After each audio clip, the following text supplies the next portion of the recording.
All right, everyone, welcome to Rhythm and Roads, Las Vegas. I'm your host, Joshua Jacob.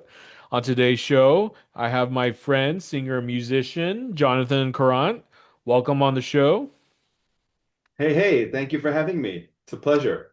Yes, I've been looking forward to this for quite some time, and it was a pleasure to have met you at the Italian American Club for Chadwick Johnson's show, which was incredible as well. But it was a pleasure meeting you. So. Yeah, that was a fun night, and he puts on a great show, of course. And that Italian American Club is such a fun hang. It is. And it was my first time there, and I actually agree. It was definitely a fun hang. Yes. All And right, very Chadwick did an cool. incredible job with these cover songs too, that I was like, what? Like, I've never heard that version of that before, especially like Guns N' Roses. Like, whoa. But it was great. But we're not here to Yeah. talk about Chad. We're here to talk about Jonathan. So forgive me, Chad, for saying that, but I had my interview with you, so we're gonna stick with Jonathan. All right, Jonathan. So, Vegas has seen your shows. The fans have heard your music. And it's been an incredible journey for you. We want to get to know the foundation of Jonathan Karran, of what was the start of the desire to pursue singing at a young age? Well, like, when did you discover that? And then we can go from there. Well, I was born and raised in Fort Smith, Arkansas, and I started singing in church at a very young age. I think I had my first solo at like 6 years old or something. Whoa, your first solo? Yeah, That's a young age. yeah. Wow. Good for you. And I just, music spoke to me in some deep way, a lot of jazz music. I often say that the music picked me. I didn't really pick it. And just went through it through early ages, doing all sorts of musical programs, and then moving on to doing concerts and a little bit of theater and working with different pianists and working in choirs there in Arkansas. And then moving to New York Wow. right after graduating high school. I was accepted to the William Esper Performing Arts Academy, so I Oh, went to New wow. Awesome. York before coming west. But Las Vegas has been a great move for me. I lived in California after New York, and it's been a lot of fun here. It's been a Wow. great home base. Wow, that's very cool from the start of at 6 years old, you transition to, and of course you have help from family that were supporting you, close friends. They're like, Jonathan, like, whoa, we didn't know you had that. Like, you know what I mean? All the great feedback. You're like, oh, Uh, I do have it. Yeah, all right. But Yeah, they were a lot of family was supportive, and it's then awesome. some family members, it took them a minute to jump on board, but as they saw me grow and as they saw the reaction, I think, of the audience, Yeah. it made them go, "Oh, okay, man, he really does have something here." Yeah. Yeah. No, that's awesome. Well, I'm glad they also jumped on as well and supported you. So it's been a journey. And wow, and then from New York, California. I mean, I love California. What part did you live? LA or I was in LA for a bit, but I ended up landing in San Diego for a longer time. And um, from San Diego, I would go to Los Angeles often, yeah, and I would go to Las Vegas often from there. yeah. So I That's awesome. kept kind of ties in both spots. Um, but San Diego was, it's America's playground. It was a lot of fun to live there, Oh, and I and they have a bet. great music scene there actually, and a supportive jazz station there that is very involved in the community. I get back there often. I will be there at the end of June, actually. Oh, are you? Okay. We could definitely talk more about that later in this interview. So from your transition from there, when did you actually start or recorded your first single? Because that always you always remember your first single. Yeah. Yeah, it was an album. Oh, it was an album. Okay. Singles weren't trending like they are now. Okay. Uh, so it was a full album called On and On, and it released in 2020. Wait, when did it release? 2012. Oh, wow. Okay.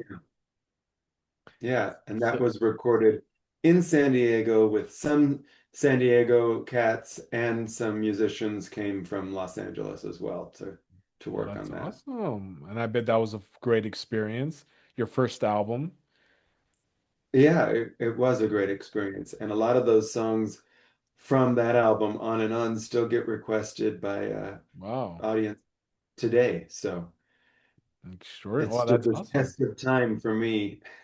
Well, that's awesome. Your first album has taken off even as of now, where still your fans are asking for songs from that. So that's great. So as of right now, where we're at, you have a show coming up, right? In June. I know you said the end of June, but there's another one, or no? Well, I have a few shows in Oh, a June, but few. Okay. the one in Las Vegas is Yeah. on June 9th at Myron's at the Smith Center. Okay. And we always have a great time. It's such a special room. I'm so glad that our city has the Smith Center. Both Reynolds Hall and Myron's are just spectacular venues. And it's a really, I know artists that come from all over the world and play at Myron's, and they all say, wow, I really wish there were more rooms like this across the country. And there are a few, but um, it really is a special room. Yeah. No, I agree. I was actually just there recently to see Rita Lynn's show last Wednesday. And Oh, that nice. was, yeah, and that was my first time at Myron's, and it definitely was a great experience. It was incredible, especially for her birthday too, though, which we were all celebrating there at Yeah, Myron's. But yeah, yeah, so it really showcases the artist on stage really well, and it yeah, allows both the audience and the stage entertainers, artists to really relax and have a good time. no, yeah, that's awesome, and I'm glad that you are having this. Is there more information on this show on June 9th? It's actually it's my birthday as well, Oh, it and is. Oh, it's cool. the great composer Cole Porter. It's his birthday, Okay, and so we are honoring some of his music, and I'll be throwing in some crowd pleasers as well, popular nice. requests. And I'll be adding a couple of the new singles that are one released last month. Where are we? One released earlier this month in May, and then one is releasing in June. So I'll probably be sprinkling in those new singles into the set list. That's awesome. Well, that's going to be exciting that it's also your birthday as well, and a few Yeah. the team as well. That's awesome. Now, there's someone you're collaborating with, right, in one of the shows? On this new record, it's a collaboration with a true jazz legend, Diane Shure. Oh, Uh, awesome. we Okay. we've been friends for about 10 years now, and our friendship has just grown and grown. She's one of my best friends, and she's also been a mentor to me. I can remember listening to her as a kid. Wow, So to grow up and be pals the way we are and collaborate is just it's really special. yeah. She actually decided to retire, Wow, um, okay. and that's what morphed this project. As she says, it's kind of a passing of the torch. So the album tributes her legacy of music, a lot of songs that were written for her or that she introduced or had popular recordings of, but it also tributes our friendship and mentorship and musical connection. That's awesome. Wow. I'm glad. And you both have a show together, or is it just No, record? that the album is me tributing her, but she Right. sings on two of the songs on the record. Okay. And no, she retired, so she won't be at She's the no show, longer. Okay. she might show up in some ways. Uh-oh. Just yeah, There's some exclusive sneak peek of some news there for y'all. yeah, Well, you never know, so please go and support Jonathan on his birthday show. That's awesome. So, yeah. from this point of where you're at, what's next for you on just I guess because we're barely coming up in June. So, do you have because you have a lot of shows for June, is there more for maybe a tour you're going to be planning on or Well, yeah, I'm always bouncing in and out of town. Okay. I, on June 1st, I'll be, and May 30th and June 1st, I'll be in Tucson, Arizona at the Century Room. Wow. And then I come here and do Myron's on the 9th, and then I go do my hometown on the 14th. Then I do a guest appearance for the Arkansas Jazz Heritage Foundation in Little Rock. That's awesome. Wow. Then I will be in Del Mar, San Diego area at the end of June Wow. doing the show. And then through the summer, all these singles are releasing one a month. Oh, they are. And Okay. then yeah, and then in September, the full album will release. So Wow. that's really September. exciting to get all these songs out and then to celebrate the full release. I'll actually be back at Myron's in September on the 23rd of September doing a Awesome. full album release show. Awesome. All right. Yeah, September is my birthday month, so that's cool to go out there and support you and for your show on the 23rd as well. All right, what Yeah. September who? When's your September birthday? 2nd. September Oh, 2nd. all right. Yeah. All right. So so I with all the guests that I've had on, one thing we want to know is did you ever go through a time that it was you were, I guess feeling how can I make this work? How can I overcome certain obstacles that have come up in my life? We all go through our certain path, but it's extraordinary to hear these stories from artists that inspire other artists to say, you know what, I've been through it. I know how it is. Sometimes I do get that break. I get those rejection letters, or I've thought I was going to get this, it doesn't work out, but I kept going, And have you ever gone through any during your journey since the start? Yeah, Yeah. absolutely. This c- this kind of a lifestyle or career choice in show business definitely comes in waves. So, you can have a year where you feel like everything's, skyrocketing and it's magnificent and you're on the up and up. And then you can have a year where you're just kind of coasting along, and you can have a year where nothing seems to be going on and Wow. you're kind of like paying forward for projects and having to invest in in the future, and then you maybe have another burst in the next year, and Yeah. then yeah, things don't always work out the way we maybe envision them. Luckily, my life, like personal life, and just my growing up, and um, all of that has been really wonderful. I That's haven't had good. any like crazy drama in my life or That's good. Yeah. any really real sad stories in my personal life. I haven't had to deal with. So that's been a big blessing. But That is yeah, nice. Yeah.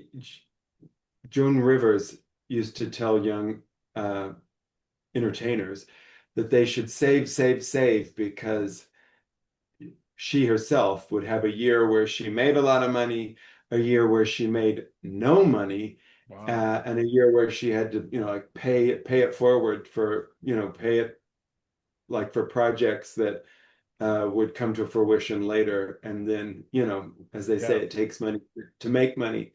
So That's true. yeah, it is a business, show business. So Yeah. to find that happy medium where you can, support yourself, but also be true to the art you're trying to create and what you're trying to say, and your own personality that you're wanting to get across, Yeah. and the That's things awesome. that speak to you. Yeah. So it definitely comes in waves, but I've been lucky to be on a steady incline. No, that's awesome. Yeah, and thank you again. That's great advice, and I appreciate you sharing that and great wisdom too. Please save what you get. You never know when your next gig's gonna come through or what next year is gonna bring. So great advice on that. Yeah. Yeah, I guess it's like anyone that's kind of, you're a freelance, Yeah, you pretty know. much. Right. Yeah. Yeah. Well, I gotta say, listening to the certain songs from Full Circle, I know there was the live in concert, That's coming up, right? Because I know you have like the Caught a Torch of Your Love. That's Yes, like that's the new single that just came yeah, out. Yeah. yeah. What's That's the the one. oh good. Go ahead. No, I was gonna say what's the inspiration behind that one particular song, Caught a Touch of Well, Your Love. that song, um, Ray Charles told Diane Shure that she should record that. And Wow. so she did. She recorded it with the Count Basie Orchestra, and she won her second Grammy for that Wow, album. really? Yeah, and Okay. so and when we were deciding what song we should do as a duet, she said, I know how much you love Caught a Touch of Your Love. That would make a good duet. And I said, you're right, let's do it. So That's so cool. we did. There you are. That's awesome. Yeah. And Yeah. it's just the one of many singles to come out from this album later in the year. So that's going to be exciting. Yeah, Um, and the album that I released previously, yeah. uh, last, I guess, September or October, was a live album recorded live with the Joe Alterman Trio, and that was recorded at Myron's at the Smith Center. Wow, it And was. Okay. so it captured the, magic of that room and the magic Yeah. of live music. And so I just met up with Joe Alterman in New York at Birdland earlier this month, and we performed a lot of the material from that album, and So cool. so much fun. Oh, I bet. Yeah. That's awesome. And you guys had it actually recorded there, so the audience was participating in it and everyone that's so cool. Yeah, you can hear Las Vegas hooping and hollering and popping and Hey, that's whistling. yeah. Yeah. No, that's awesome. Well, I gotta say, for those to look forward to what's coming for you, Jonathan, there's so much in store, and I'm truly glad to just know that you have so much going for you with new album coming out, the shows. You know, you truly are blessed to have that. And I want to ask for those viewers to stay updated with on your journey. How can they find you on social media? I'm on all platforms, Facebook, TikTok, Instagram, X, and it's just under my name, Jonathan Karrant. All And right. also all things Jonathan Karrant are at jonathankarrant.com. Awesome. Thank you, Jonathan. Yeah, and for the viewers, if you'd like to share your story or testimony on the show, my Instagram is Joshua Jacob Official. I believe every story can impact someone's life that could just watch one episode and be inspired to keep going on their dream, on their journey, because that's what we're here to be a beacon of hope for others, be a light and be the voice for other artists as well. So thank you so much, Jonathan Carant, for your time and being an inspiration to so many other jazz musicians and artists out there as well. Well, thank you. It's been my pleasure speaking with you. And yes, music and live music, especially now with the way everything is so electronic, I feel that live music holds more power than ever now because it Yeah. allows us to put our phones down and experience something real in front of us. And it's very healing and very beautiful thing. It is. And I am actually a huge fan of jazz music too. So anytime I go to a jazz concert or just sit in there, it's just you get to experience each unique musician that brings something to the table with their creativity and how they perform with their instrument. And it's just a beautiful thing, you know, just each one has their own Yeah, story and it's it's a played love on one language. stage. Yeah. Oh, yeah, so pretty cool. Well, guys, thank you again for watching on this episode with singer musician Jonathan Karant. And we will take you on another journey on the next episode with the next guest here with Joshua Jacob with Rhythm and Roads, Las Vegas. Thank you for watching.